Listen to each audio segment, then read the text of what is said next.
በስመ አብ ወወልድ ወመንፈስ ቅዱስ አሐዱ አምላክ አሜን። በክርስቶስ ክርስቲያን፣ በወልድ ወልደ እግዚአብሔር፣ በመንፈስ ቅዱስ መንፈሳውያን የተሰኛችሁ ያያሉ የልዑል እግዚአብሔር ቤተሰቦች የእናታችን የቅድስት ድንግል ማርያም የአስራት የበኩራት ልጆች እንኳን ለሊቀ መላእክት ለቅዱስ ሩፋኤል ወርሃዊ መታሰቢያ ክብረ በዓል እንዲሁም በዚህች ዕለት ለሚታሰቡ ቅዱሳን በሰላም በጤና ደረሳችሁ። ዝክር ሚዲያችንን ሰብስክራይብ፣ ላይክ እንዲሁም ሼር በማድረግ የደውል ምልክቷን በመጫን ቤተሰብ ካልሆናችሁን ቤተሰብ እንድትሆኑ ስንል በልዑል እግዚአብሔር ስም መልእክታችንን እናስተላልፋለን። ከእግዚአብሔር የክብር ዙፋን ፊት ከሚቆሙት ከሰባቱ ሊቃነ መላእክት አንዱ የታወሩትን የሚያበራ የታሰሩትን የሚፈታ የሰው ልጆችን ጸሎት ወደ ልዑል እግዚአብሔር የሚያደርስ የምህረትና የፈውስ መልአክ ቅዱስ ሩፋኤል ነው።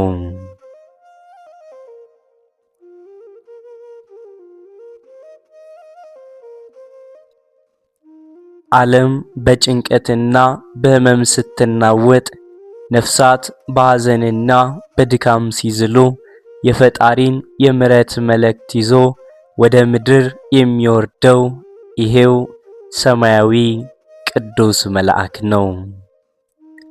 ስሙ ሩፋኤል ማለት እግዚአብሔር ፈወሰ ማለት እንደመሆኑ መጠን እርሱ በመጣበት ስፍራ ሁሉ ሕመም ይወገዳል፣ ጨለማ ይገፈፋል፣ ግራ መጋባትም በብርሃን ይተካል።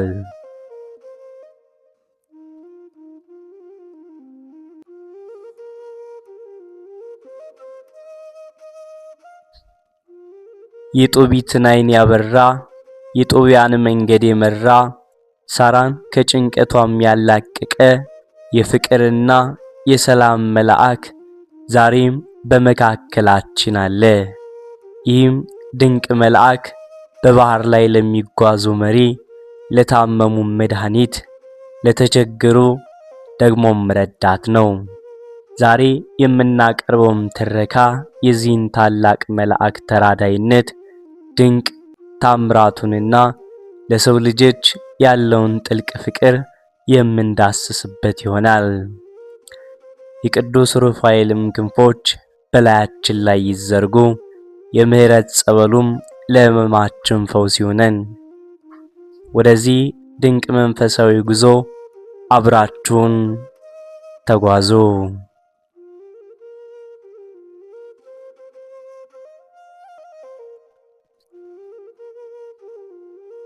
በተለይም በጳጉሜ 3 ቀን ቅዱስ ሩፋኤልም ዕለት ዓመታዊ ክብረ በዓል የሚታሰብበት ወቅት ናትና የተለያየ ትንታኔ የሚነገርበታል። ሊቃውንተ ቤተ ክርስቲያንም ቅዱሳት መጻሕፍትን መሠረት አድርገው መልአኩ ቅዱስ ሩፋኤልን በሰባት መንገዶች ይገልጡታል።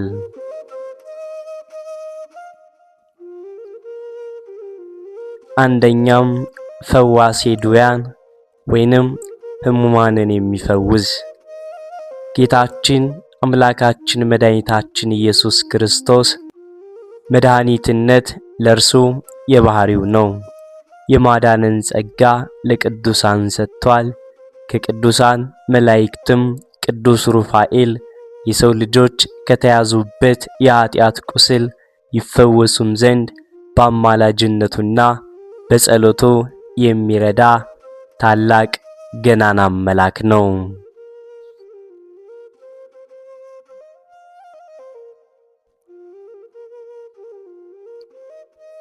ሄኖክ በበሽታ ሁሉ ላይ በሰው ልጆችም ቁስል ላይ የተሾመው ቅዱስ ሩፋኤል ነው በማለት ከእግዚአብሔር መልአክ ያገኘውን የምስክርነት ቃል ጽፏል። ቅዱስ ሩፋኤል በሰውነታችን ላይ የሚወጣውን ደዌም ሆነ ቁስል ይፈውስ ዘንድ ከልዑል እግዚአብሔር ስልጣን ተሰጥቶታል።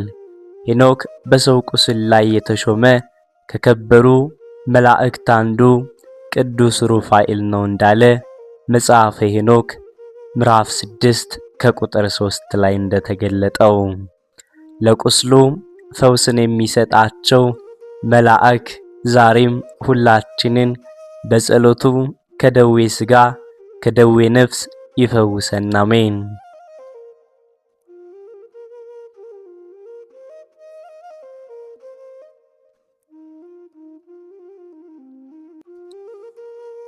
ሁለተኛም ፈታዬ ማኅፀን ይባላል።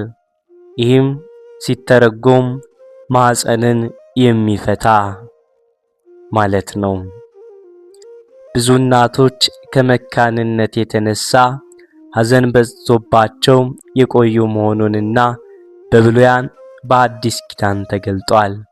ከነዚህም ውስጥ ቅድስት ሳራ፣ እናት ርብቃ፣ ራሔል፣ ቅድስት ሐና፣ ቅድስት ኤልሳቤጥ፣ የድንግል ማርያም እናት ቅድስት ሐናም ይገኙበታል።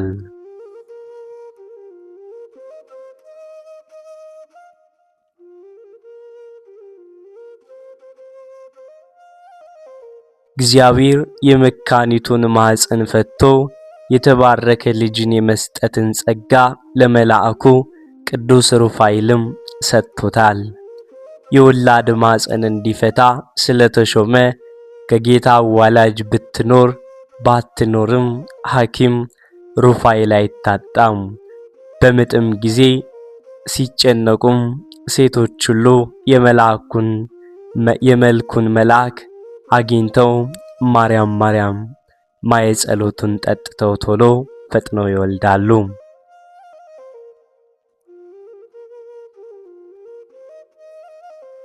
ቅድስት ሳራና እንትኩይ ወይንም የሳሙኤል እናት ወልዶ ለመሳም ያደረጋቸው ፈታዬ ማኅፀን የሆነው ቅዱስ ሩፋኤል ነው። ቅዱስ ሩፋኤል ለነፍሰ ጡር ሴቶች ረዳታቸውም ሲሆን ሕፃኑ ወይንም ሕፃኗ በማኅፀን እያለች ተስሎተ መልክ ከተጀመረበት ቀን አንስቶ እስከሚወለድበት ቀን ቅዱስ ሩፋኤል በጥበቃው አይለያቸውም። ቅዱስ ሩፋኤልም ፈታዬ ማኅፀን ነውና ጭንቀታቸውን ያቀልላቸዋል። እናቶችንም ከመጽነስ እስከ መውለድ የሚራዳቸው የመካኖችንም ማኅፀን የሚፈታ ጸጋም የተሰጠው መልአክ ይህ ገናናው መልአክ ቅዱስ ሩፋኤል ነው።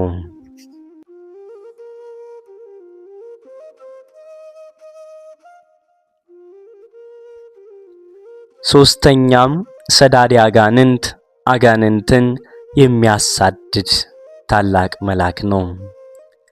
አጋንንትን የማስወጣት ስልጣን ለቅዱሳት ሰዎችና መላእክት ጌታችን መድኃኒታችን ኢየሱስ ክርስቶስ ሰጥቷቸዋል።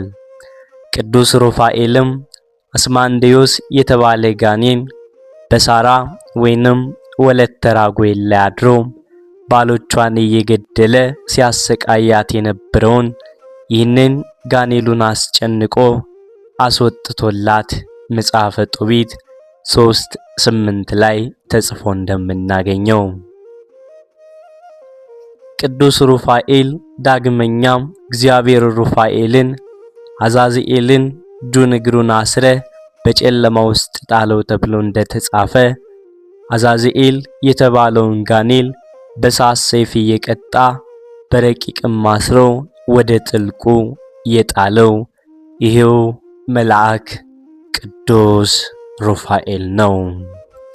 አዛዚኤል ለቃየል ልጆች ሰይፍና ሾተል መስራትን፣ የምንዝር ጌጥ ማጌጥን፣ መቀንደብን ያስተማረ ይሄው ጋኔን ነበር።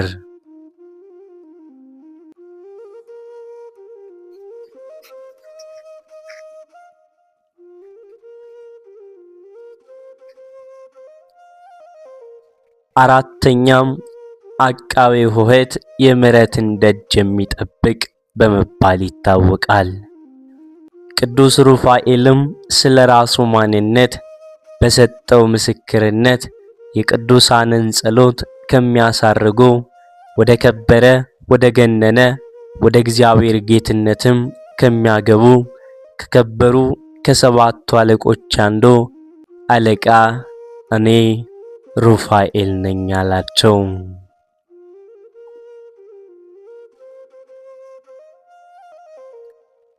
በእስክንድርያም አቅራቢያ በምትገኝ ደሴት በታነጸች ቤተክርስቲያን በወደቡ አጠገብ ነበረች።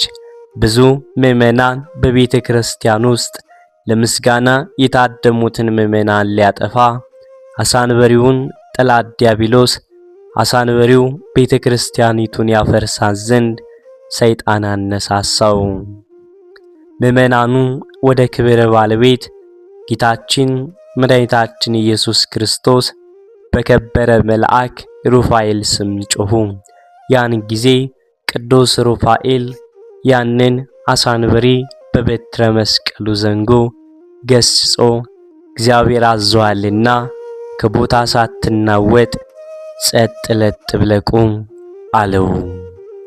አንበሪውም ጸጥ አድርጎም በማስቆም ምዕመናኑም ከሞት ታድጓቸዋል። ስለዚህም ቅዱስ ሩፋኤል መዝገበ ጸሎትና አቃቤ ኆኅት ይባላል።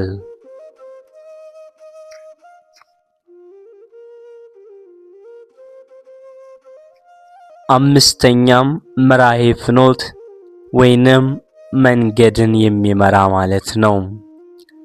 ቅዱስ ዳዊት በመንገድ ይጠብቅ ዘንድ ወዳዘጋጀሁትም ስፍራ ያገባም ዘንድ እነሆ እኔ መልአክህን በፊት እሰዳለሁ እንዲል። ይህም ኃይለ ቃል ሰውን መንገድ የመምራትና የመጠበቅ ስልጣን ቅዱስ እግዚአብሔር ለመላእክት እንደተሰጣቸው የሚያስረዳ ራስጌ ወደምትባለው ሀገር ሲሄድ አዛሪያ ቅዱስ ሩፋኤል በመንገድ የሚመራው ነበር።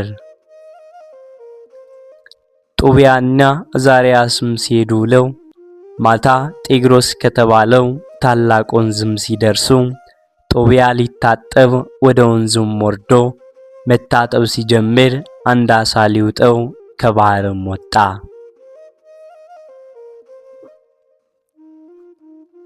መልአኩ ቅዱስ ሩፋኤል ጦቢያን ያዘው፣ አሳውንም እንዳትለቀው አለው። ጦቢያም ከአሳው ጋር ግብ ግብ ቀጥሞ እየጎተተ ወደ የብስ አወጣው።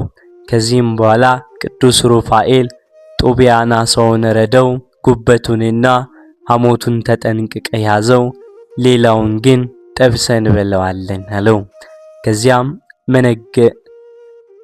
መንገዱን እየመራቸው ለመሄድ ከፈለጉበት ቦታ ማድረሳቸው።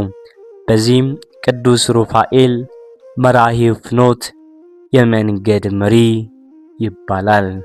መጽሐፈ ጦቢት ላይ እንደተገለጠው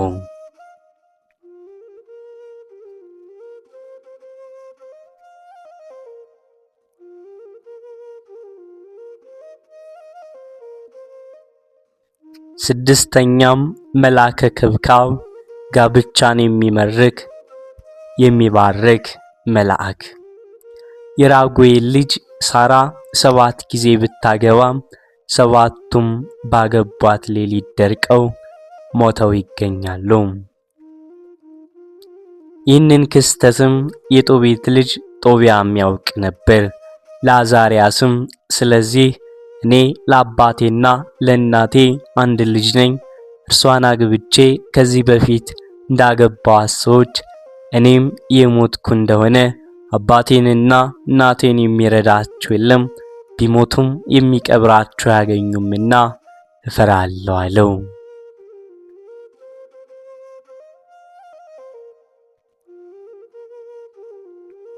መልአኩ ቅዱስ ሩፋኤል ግን አባቴ ከዘመዶች ወገን ካልሆኑ በስተቀር ሌላ ሴት እንዳታገባም ሲል የነገረህን ረሳውን? በል 7 ባሎቿ ሙቶባታል ስለምትለው እኔ መድኃኒቱን አሳያለሁ። አይዞህ አትፍራ፣ አትሞትም። የአሳውን ሐሞትና ጉበቱን ያዘው ያልኩህ ለምን ይመስላል? ሐሞቱንና ጉበቱን ከዕጣን ጋር ጨምረ ስታጤስበት በሳራ አድሮ የነበረው አስማንዴዎስ ጋኔን ወጥቶም ይሄዳል። ፈጽሞም ወደ እርሷ በገባም ጊዜ ሁለታችሁ ይቅር ባይ ወደ ሆነው እግዚአብሔር ጸልዩ፣ እርሷም የተዘጋጀች ናት፣ ከኛ ጋርም ወደ ሀገር ይዘናት እንሄዳለን አለው። ጦቢያን ይህን ቃል በሰማም ጊዜ ደስ አለው። እርሷም ብቻ እንዲያገባ በሙሉ ሐሳቡም ወሰነ።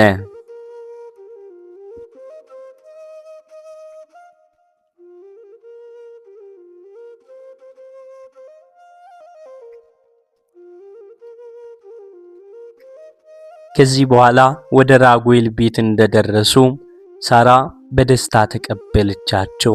ቅዱስ ሩፋኤልን ያንን በመንገድ የነገርከኝን አሁን ፈጽምልኝ ስለውም ሰምተው ስለ ልጅቷ መሆኑን ስለገባው ራጉኤል ጦቢያን ልጄ ይቺ ልጅ ላንተ የምትገባናት ሰጥቻለሁ፣ አይዞ አትጠራጠር፣ አሁንም ብላ ጠጣ፣ ለዛሬም ደስ ይበልህ አለውና ሳራ ካለችበት የጫጉላ ቤት አግብተው ዘጉት።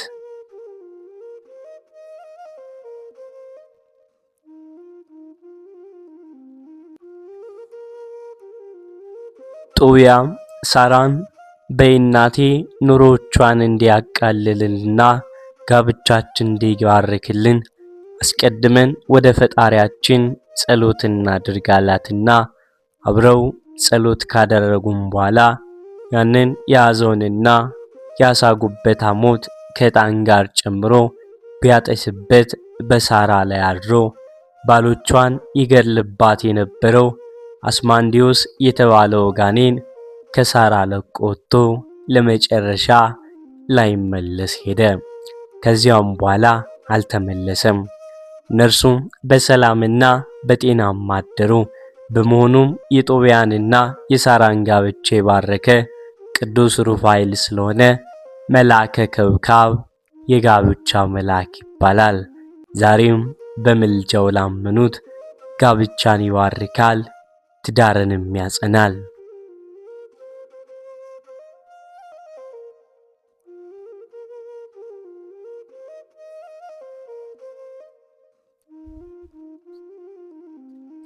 ሰባተኛም ከሳቴ ውራን አይነ ስውራንን የሚያበራም ይባላል። የሳራንና የጦቢያን የጤንነታቸው ነገር ሲረጋገጥ የሰርጉ ቀን የሚሆን የ14 ቀን በዓል እስኪፈጸም ድረስ ጦቢያ ወደ ሀገር ያልሄድም ነበር። የ14 ቀን በዓለ መራ ከተፈጸመም በኋላ ነገር ግን ጥሬ ገንዘብና የከብት ስጦታም አድርጎ መርቆ ወደ ሀገሩም ሰደደው።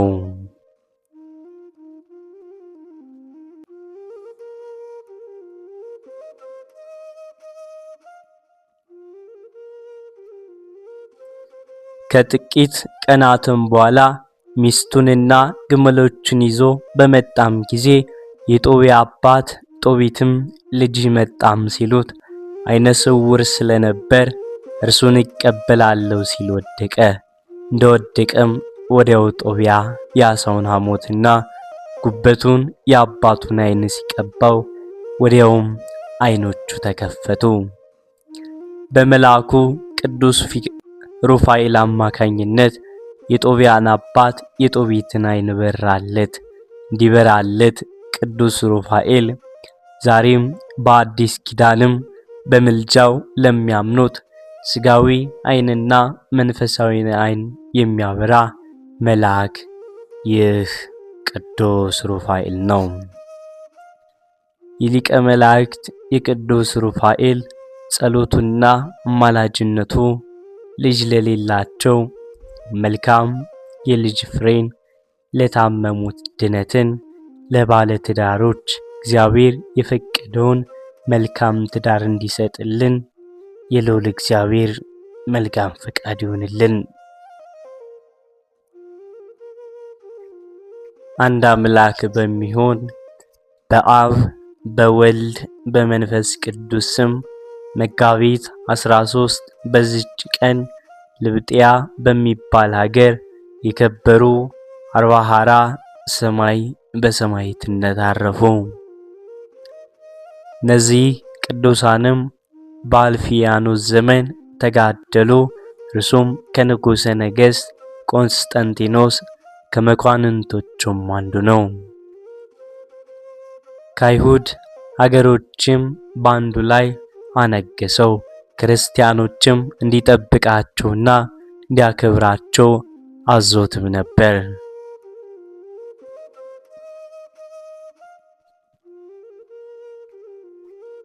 እርሱ ግን ወደዚህ ሀገር በደረሰም ጊዜ ጣዖትን አመለከ። ሰዎችም ሁሉ ጣዖት እንዲያመልኩ አስገደዳቸው።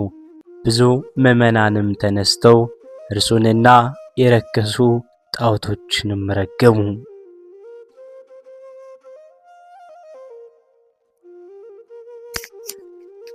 በዚያችም ሌሊት እነዚህ 40 ጭፍሮች ወደ መኮንኑም ደርሰው በክብር ባለቤት ክርስቶስ ስም ምስክር ይሆኑም ዘንድ እርስ በርሳቸው ተስማሙ።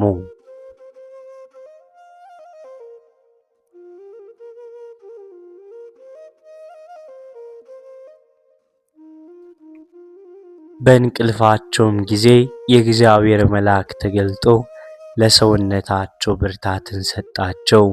በጠዋትም ተነስተው የጭፍራ አለቃ በሆነ በአግሪጎላዎስ ፊትም ቆመው በክብር ባለቤት በጌታችን ኢየሱስ ክርስቶስ ስም ታመኑ።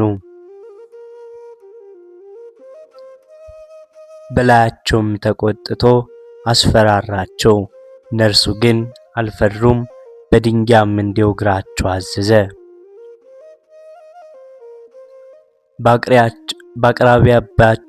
በአቅራቢያቸውም የወሽባ ቤት ባጠገቧ ያለው የውሃ ጉድጓድ ነበረች። ከውርጭ ጽናትም የተነሳ ትረጋለች። በውስጧም ይጥላቸው ዘንድ መኮንኑ አዘዘ። በውስጧም በጣሏቸውም ጊዜ ከውርጭ ጽናት የተነሳ ሕዋሳቸው ተቆራረጠ። ከእርሳቸውም አንዱ ፈራ። ካዘቅቱም አውጡኝ ብሎ ወጣ። ወደ ወሽባው ቤትም ገባ። ፈጥኖም ሞተ። ዋጋውንም አጠፋ። የፈለገውንም አላገኘም።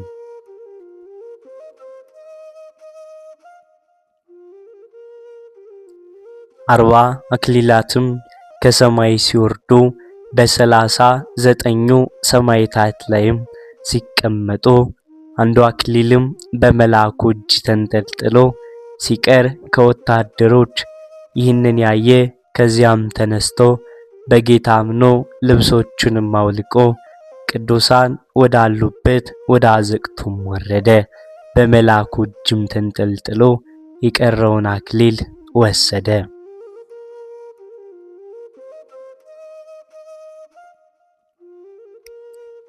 እኒህም ጎልማሶች ሰማዕታት በዚያች አዘቅት በነበሩበት ጊዜ እናቶቻቸው ያጽናኗቸውና ያስታግሷቸውም ነበር። እነርሱም ብዙ ጊዜ ቆዩ እንጂ ቶሎም አልሞቱም። ከሃዲያንም ጭኖቻቸውን ሊሰብሩ ፈለጉ። ፈጥነው እንዲሞቱ እግዚአብሔርም ወዲያውኑ ነፍሳቸውን ወሰደ። ጭኖቻቸውን መስበር አልተቻላቸውም።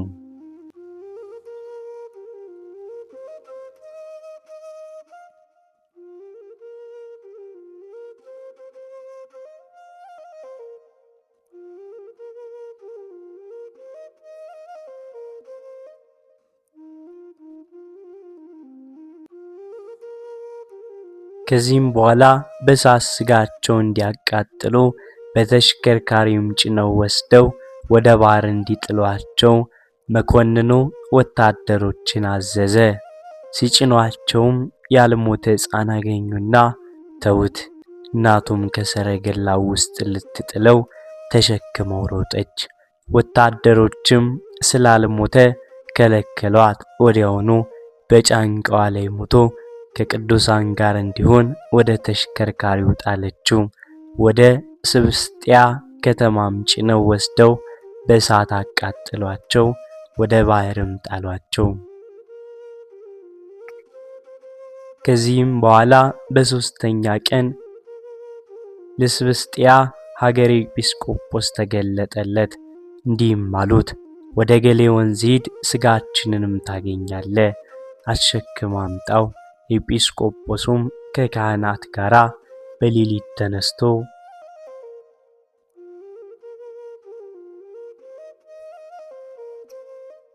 ወደ ወንዙ ሄዱ። የቅዱሳንም ሥጋቸው በአንድ ቦታም ተሰብስቦ እንደ ከዋክብት እያበራ አገኙት። ከእርሳቸውም አንድ እንኳ አልጎደለም። በክብር ተሸክመው ወስደው በመልካም ቦታ በክብር አኖሯቸው። ዜናቸውም በአራት ማዕዘን ተሰማ።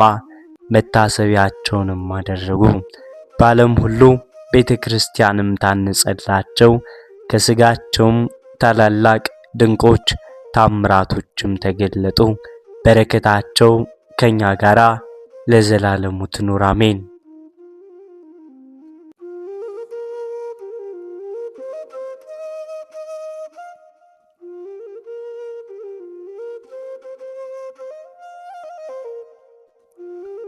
በዚህችም ቀን ደግሞ ኦርቶዶክሳውያን ሰዎች የታላቁ አባት የመቃርስን የእስክንድርያው የመቃርዮስን የስደታቸውን መታሰቢያ ያከብራሉ። ይህም በሮም መንግሥት ከወንድሙ ከዋልጥስ በኋላ በነገሰም ጊዜ በኦርቶዶክሳውያን ምዕመናን ላይ ስደትንና መከራን አመጣ።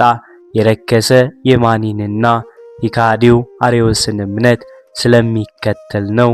ለእስክንድርያም ሉኪዮስን ሊቀ ጳጳሳት አድርጎ ሹሞ ሐዋርያዊ አትኖስዮስን አሳደደው። ይህም ከሃዲ ሉኪዮስ ታላቁን አባት አባ መቃሪን እስክንድርያዊውን አባት መቃርዮስን ፈልጎ በንጉሥ ትእዛዝ ወደ እርሱ ከገዳማቸው አስመጣቸው። ወደ እርሱም በደረሱ ጊዜ ለያይቶ በለሰለሰ አንደበት በመሸንገል ወደ ረከሰ የአርዮስ ሃይማኖት ይገቡ ዘንድ አግባባቸው። እነርሱም ግን ወደ ነገሩ አልተመለሱም። ሳይፈሩትም መለሱለት። በቅንነትና በትዕግሥትም መከሩት፣ ገሰጹት እንጂ የአርዮስንም ሃይማኖት ብላሽነት የባህሉንም አስከፊነት ከቅዱሳት መጻሕፍት ለይተው አስረዱት። በዚያንም ጊዜ ተቆጣ። ከቁስጥንጥንያም መካከል ወደምትርቅ ደሴት አጋዛቸው። ከእስክንድርያም መርከብን የሚጠብቋቸውንም ወታደሮችን በእነርሱ ላይ የሚያደርጉት 12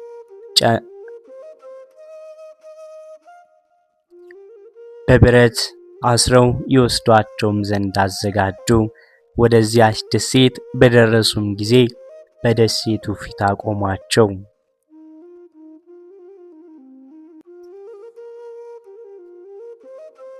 ንጉሡም ሰይጣንን የሚያመልክ የከፋ ሰው ነበር።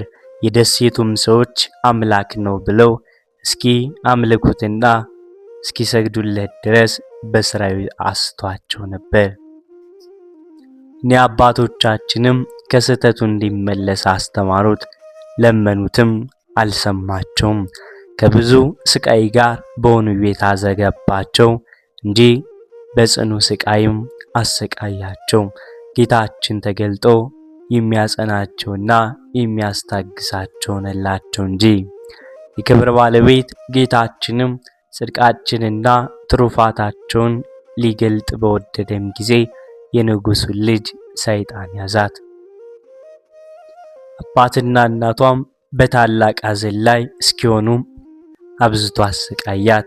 በከተማ ውስጥም ሰይጣናት ተገልጠው መቃርስና ባልንጀራው ሆይ እኛ ከናንተ እናንተ ከኛ ምን አላችሁ?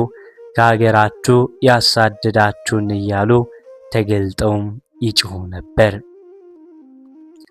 በንጉሡ ልጅ ያደረውም ሰይጣን ንጉሥ ሆይ መቃርስንና ባልንጀራው ካልመጡ ከልጅ ላይ አልወጣም ብሎ ጮኸ። ንጉሡና አብረውት ያሉ አደነቁ። ወደ ንጉሡም ቅዱሳንን አመጧቸው።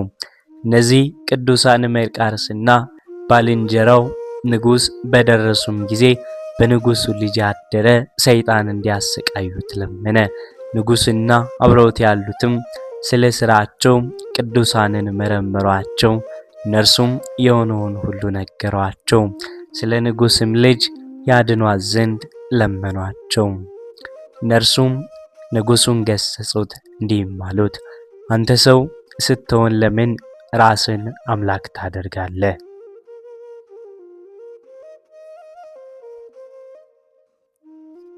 ዓለምን የፈጠረ አምላክ ከሆንክ ራስንና ልጅን ማዳን ይገባ ነበር። ያን ጊዜም ወደ ክብር ባለቤት ጌታችን ጸልየው ጋኔኑም በወጣ ጊዜ ስለ ክፉ ስራቸው ንጉሡንና የዚያችን ደሴት ሰዎች ዘለፋቸው።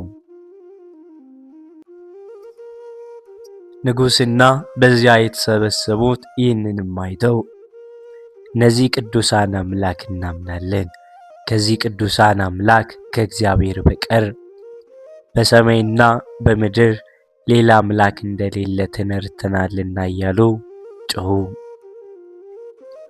የከበሩ አባቶቻችንም በክብር ባለቤት በጌታችን ኢየሱስ ክርስቶስ ማመንን አስተማሯቸው።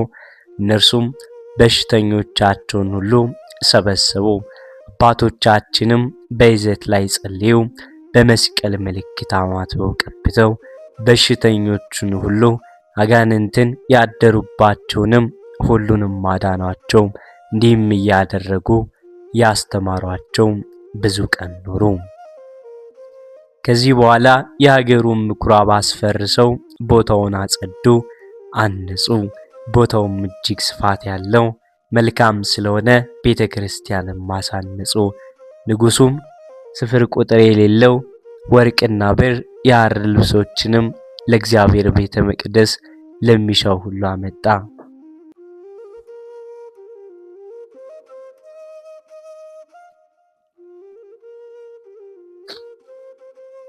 የከበሩ አባቶቻችንም ጥበብ ያላቸው አንጣሪዎችን ሚዛኑ ለእያንዳንዱ 9 ልጥር የሚሆን 12 ጻሕሎችን ሰርተው የጌታችን የኢየሱስ ክርስቶስንና የእመቤታችን የድንግል ማርያምን ስዕል የሁለቱንም የመላእክት አለቆች የሚካኤልና የገብርኤልን ስዕል በውስጡ እንዲስሉ ደግሞ 12 መንበሮችን ለመሰዊያ የሚፈለገውን ሁሉ 12 ጽዋዎችንና 12 ትርፈ መስቀልም ያንዳንዱ 3 ልጥር የሆኑ 24 መስቀሎችን እንዲሰሩ ሦስቱንም የመቅደስ ግድግዳም እንዲስሉ አዘዙ።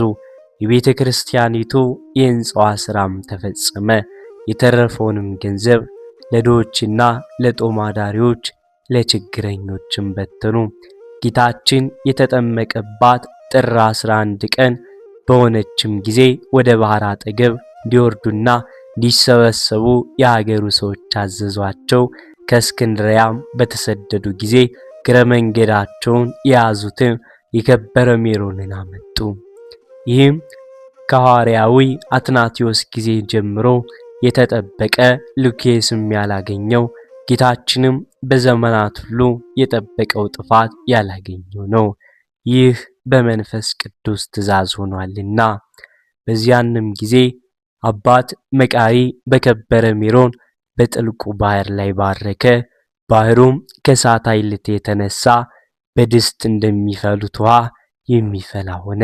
ዘይቱና ሜሮኑም በውሃው ላይ ተንሳፈው እንደሚያበሩ ከዋክብት ሆኑ። ከእርሳቸውም እንደ ፀሐይ የሆነ ታላቅ ብርሃን ታየ።